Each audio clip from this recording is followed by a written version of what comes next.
Are you an empty nest mom? Well, if so, what are you going to do with the rest of your life? Let's figure that out.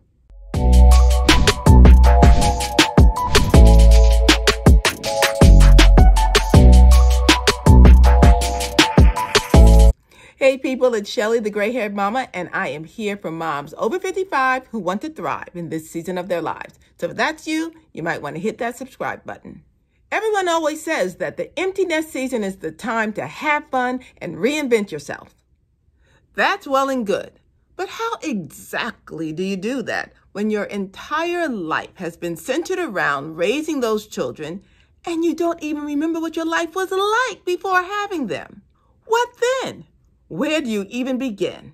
Every time I look online to see how someone should cope with having an empty nest, I see these long, complicated lists of things a person should do. But nobody ever tells you exactly how to do those things. Well, that stops here.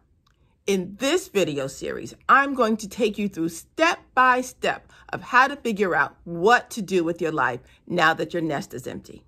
And oh, let me just say one thing. Even if you have an adult child living at home, so your nest is not technically empty, you're still an empty nester because that child is grown and he is no longer your responsibility.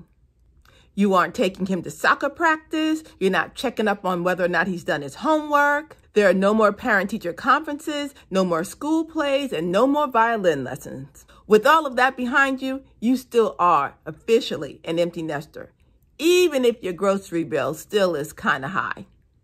Okay, back to figuring out what's next. Now, maybe this is just me, but when I start on a new adventure, I want to gather my peeps. In other words, I like to find some companions to make the journey with me.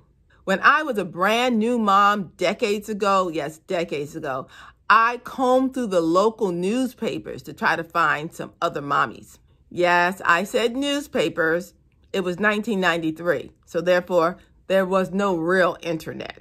So I combed through the newspapers and I found La Leche League and other clubs like that. And that's where I started to build my community of moms. The empty nest season is no different.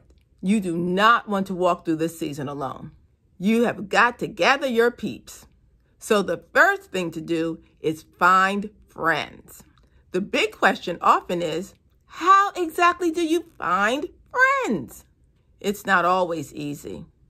I mean, you have lots of acquaintances, but you have to be really intentional to find friends. But where do you begin?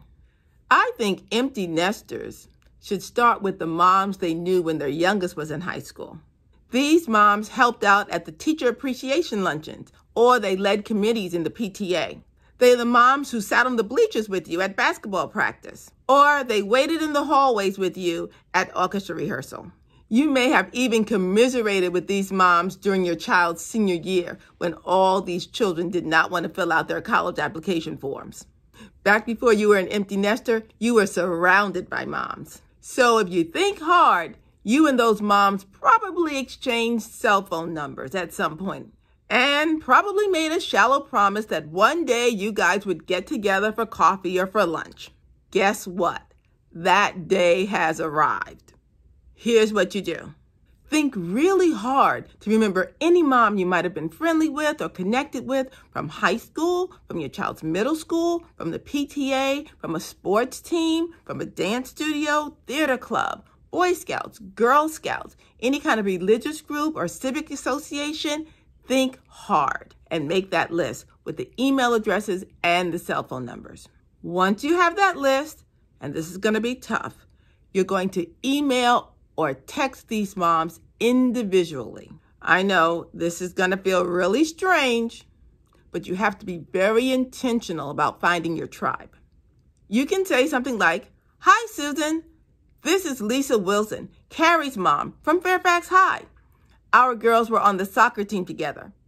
I know it's been a while, but thoughts of the good times we all had on that team crossed my mind the other day, and I decided that I would reach out to you to touch base.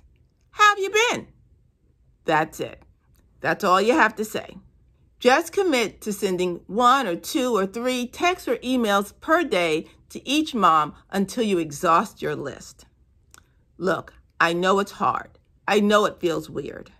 And goodness knows you need to prepare yourself because your messages might be ignored or met with indifference. But there will be a few moms who are delighted to hear from you, and they will happily email or text you back. Now listen up. This next step is really important. When you guys are in your text or your email conversation, suggest that you get together for a Zoom coffee or a Zoom lunch. Yes, I said Zoom. Zoom lunch dates are much easier to arrange than in-person ones, and goodness knows we are used to Zoom by now. And if she says yes, you throw out 2 or 3 dates in the near future, and you guys can nail down an actual Zoom lunch date in this initial exchange. If that mom is genuinely interested in reconnecting and chatting, she will look at her calendar and you guys will land on a mutually convenient date and time for your Zoom date. And once you nail down the date and time, mark it on your calendar. And chances are, after you send out that text and emails to a bunch of moms, you are going to have a lot of Zoom dates to keep track of. Another good source of women to reconnect with are friends from your college days. See, for me, I was born in one state, I went to college in a different state, and now I live in a completely different state altogether. And I have to tell you, the busyness of life and of raising my family has left little time for me to stay very connected with all of my college friends. But now we're all over 55, and our nests are emptying out. Now is the perfect time for us to reconnect. And the same thing goes for you and your college friends. Just like before, you can use Zoom to reconnect. You could actually get the Pro plan if it fits in your budget. That way you always have a personal Zoom room whenever you want to use it. Contact a few of your old college buddies or even your high school buddies and plan a mini reunion one Saturday morning. They will love it.